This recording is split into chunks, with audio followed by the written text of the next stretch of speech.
What's up, y'all? Welcome back to another video.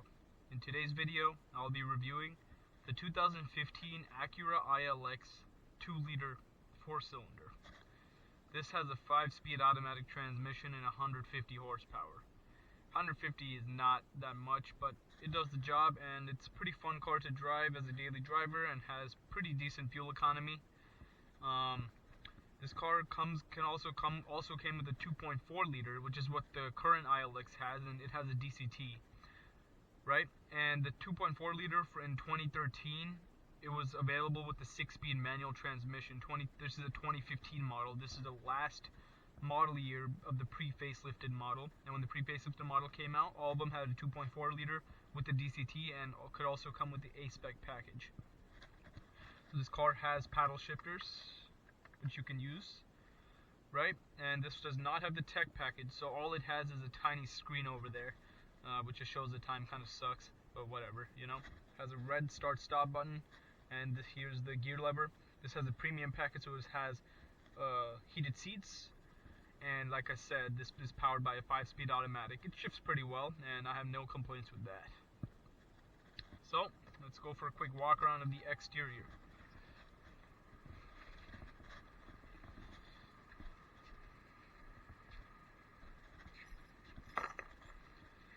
So this is finished in modern steel metallic, and this has the wheels that come with the premium package. The grille usually comes in chrome, but that's plasti dipped. Modern steel metallic is a very beautiful color. It's one of my favorite colors on Acura. The car is really dirty right now, but that's fine. Whenever it gets washed up, it looks fantastic. The back is pretty minimalistic. Unfortunately, this is from when Acura hid the exhaust tips, which I really dislike. So the back looks a little bland, and the ILX badge I took off, so now it has a very clean look to it. Pretty nice design, very conservative design, with some nice lines. I like that body curve over there. The car is pretty small. You could have also gotten the 4-cylinder TLX with 201 horsepower and the DCT, but this car, it's kind of useless in a sense that the TLX had a 4-cylinder and a 6-cylinder version, but the ILX is still pretty popular, and I think it is for some people who aren't really into cars. I think a lot of car guys give this car a lot of crap, but it deserves more credit than it gets. It's pretty fun to drive because of the small size. It's very zippy. So let's get into the drive.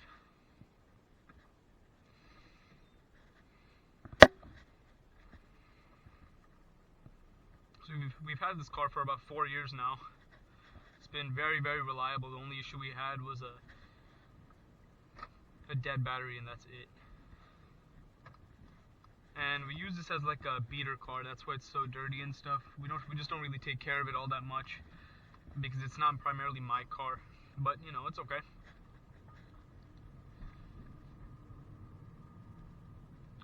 So like I said, the car feels very small, and it's very zippy in traffic. And the steering is pretty light, but it has a decent weight to it. It's not too light, but it is a little lofty, which is kind of disappointing in a car this size. I've heard the 6-speed manual ILXs are really fun to drive. I've never driven one, but I would love to one day.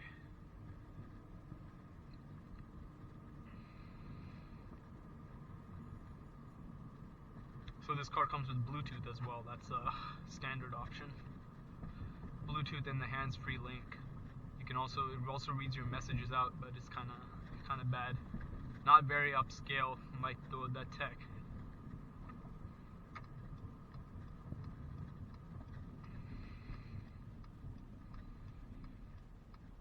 There's a modern steel metallic TLX A-Spec, very beautiful. This car has 45,000 miles on it, and as I said, super reliable. We put about 20,000 something miles on it.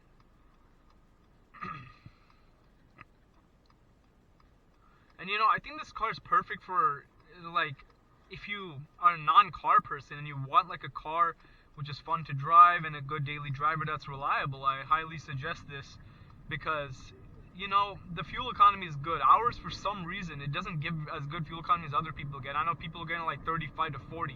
We get like in the 20s. I don't know what is wrong with this thing, which is why it's doing that. No mechanic could figure out why it's doing that either, but we still average like 25, 26, which is fine, but it should be a lot better than that.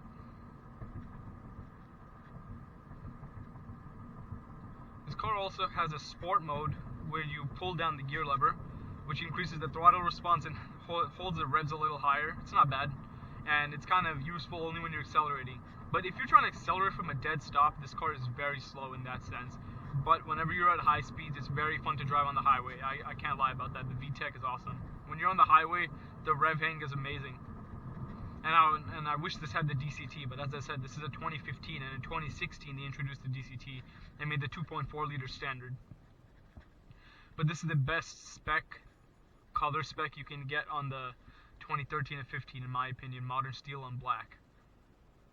It's a very nice color combo right there.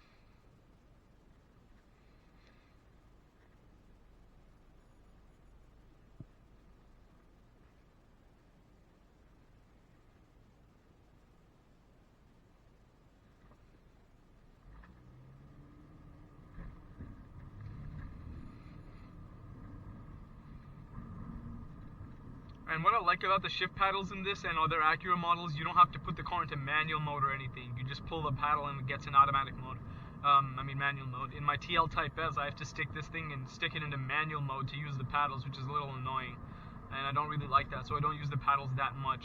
Despite having gotten these huge carbon fiber shift paddle extensions and everything. You can check out my TL Type S review and POV drive on my channel as well. I used to drive this car a lot before I got my Type S. And like I said, I really enjoyed this. If this was a 6-speed, I would have probably just kept this. But it's not. And the 6-speed, like I said, at a 2.4 liter engine with 201 horsepower. 51 horsepower is a huge difference, right? But I really do like the steering wheel. It came straight out of the 4th Gen TL, which I really like. It's also in the RDX from this generation. And speaking about some other options, this car could also come with HID headlights. This one is not equipped with the HID headlights. It has like, I don't know if it's xenon or not, but it's not halogen. There's a halogen daytime running light and an incandescent turn signal, but it has a pretty nice, bulb projector, which is yellow.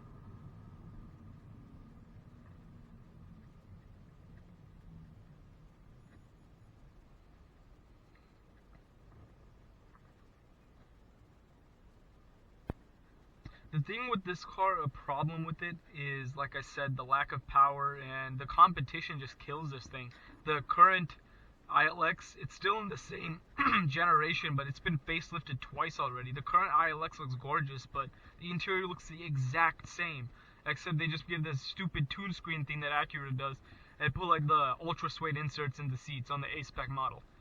And the base models still come with this. In the 2021 model, it still has this exact same setup, except in the new ones, it doesn't even say Acura Premium Audio System. So it kind of made it worse, which I find really annoying. But all of them do come with Acura Watch. This car is pretty bare bone from 2015. All it has is a backup camera. And the tech package isn't all that great either. It's super outdated maps. We all know Acura's navigation, and the 2-screen setup is garbage.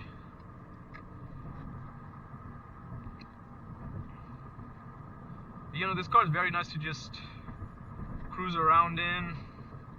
The road noise is a little excessive, but not too bad. I mean, this is not really this is like an entry-level Acura. It's more like a dressed-up Honda Civic, basically. It's the same platform as the, I think like 2012 to 14 Civic or 15. I don't remember what it was. And then at this ramp here, I'll put in a sport mode and show what it's like. So the sport mode right now. Already a higher gear hang, it just lagged a little bit. And let's go. And around corners, this thing is very fun. It handles really well in corners.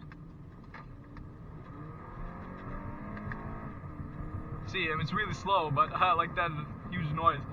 Whenever you're just trying to accelerate from a dead stop, it's super slow. 150 horsepower ain't gonna give you anything if you're trying to really be fast off the line. But whenever you're like trying to overtake someone, or just trying to switch lanes real quick, very helpful.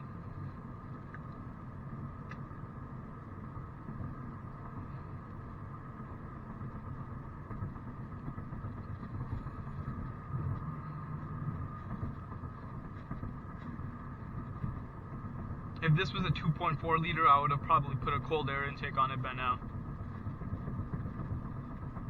But since it's the 2 liter, no, I don't think they even make a cold air intake for the 2 liter models. I wasn't able to find one online. I really wish it had exposed exhaust tips. Acura made a big mistake, you know, on like the previous Gen TLX and stuff, by hiding the exhaust. It just looks so, makes a car look so cheap. Exposed exhaust tips look so good.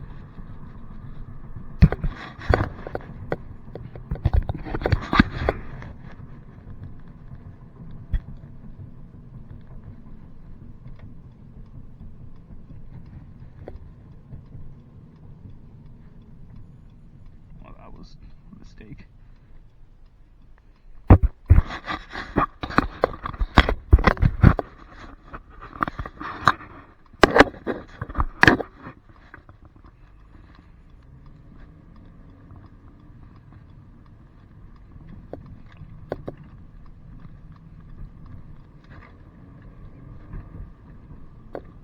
Yo, what is going on here?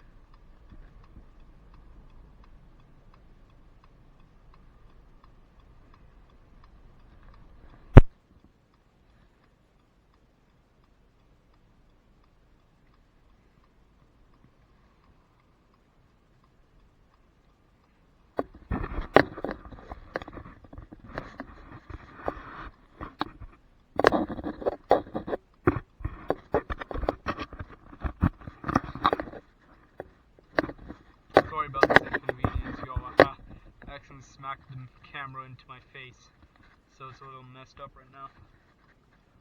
Don't even know how that even happened, to be honest. It's a nice X5 4.4i from the first gen X5. I just saw it over there.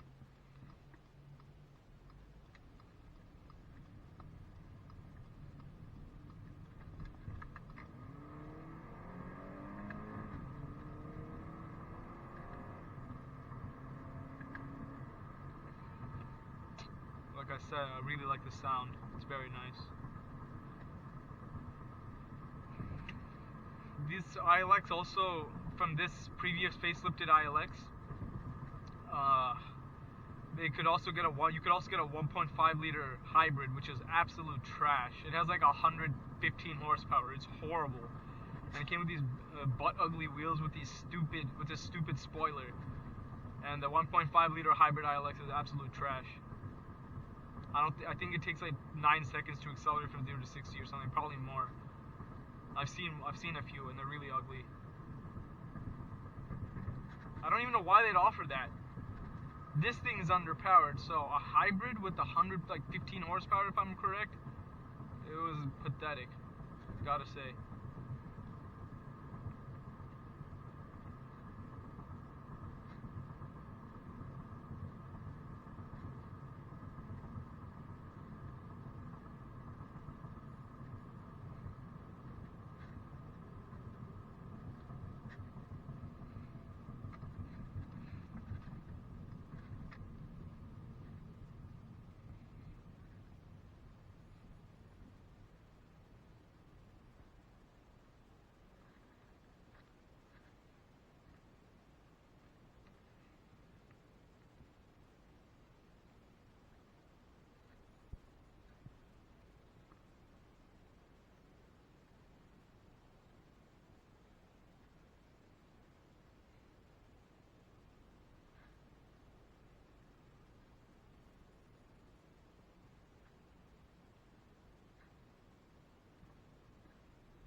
So, you know, if you're not a car person and just looking for a nice, reliable car, this is basically a Honda Civic. It's very, very nice, and you're gonna have a great time driving this car around.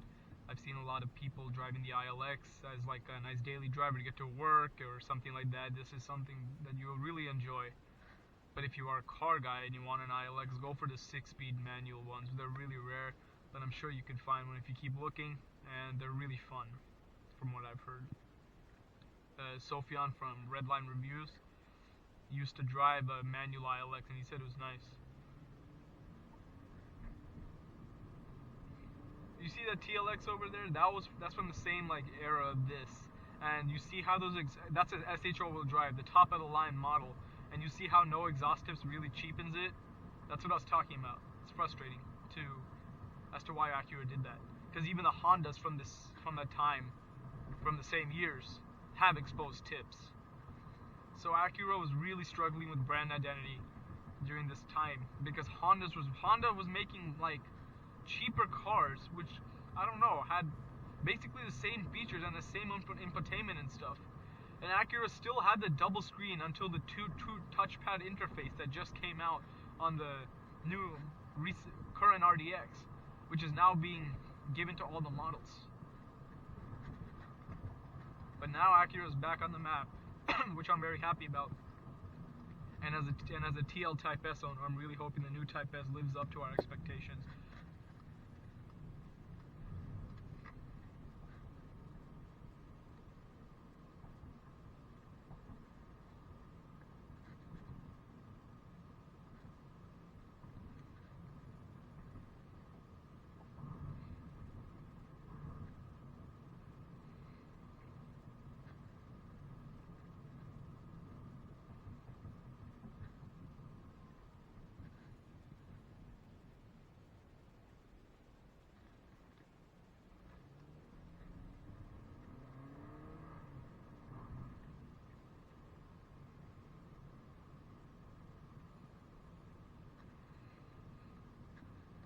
I will be reviewing TLX SH all-wheel drive pretty soon and a couple new Acuras probably.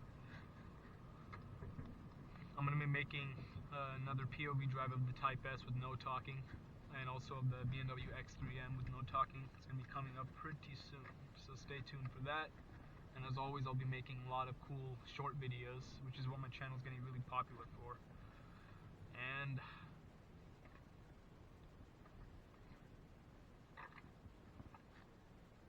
oh yeah, speaking of, the rear legroom in this car is pretty good. I'm 6'1", and it's not that bad in the back.